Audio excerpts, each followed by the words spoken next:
Jonathan, in the wake of the Panama Papers, we've had a lot of revelations about well-to-do people sending their money off to faraway places in order to avoid tax liabilities. Is this kind of behavior ever acceptable? Well, I think we should start by making a distinction between various different sorts of activity. Clearly, running off with assets from a country, looting it as a political leader and salting them away in some foreign place. Straightforwardly illegal in any case. Is totally indefensible. And I would put into the same category tax evasion, where you take your money, put it into a foreign place and hope that the taxman never finds out what you've done in your country of origin. But I think that there is a third sort of activity which involves routing finance through jurisdictions such as the Virgin Islands or Panama, which is not necessarily in any way illegitimate. So give me an example. A classic example would be an investment fund. An investment fund containing investors from various different countries.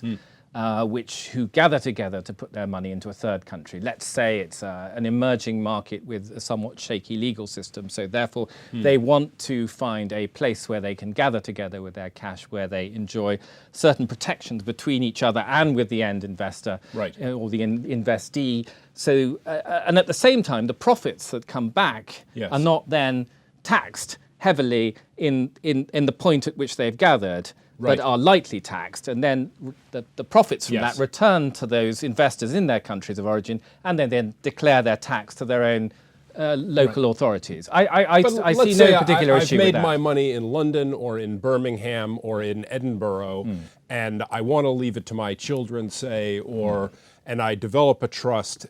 If I am putting that trust abroad, let's say, it seems like I'm making an effort to do a kind of arbitrage. I like living here, I like the tax system over there, even if I don't want to live there, and I'm trying to have both. Look, trusts have very clear rules. Each jurisdiction, Britain, America, draw very tight rules about how trusts can be set up.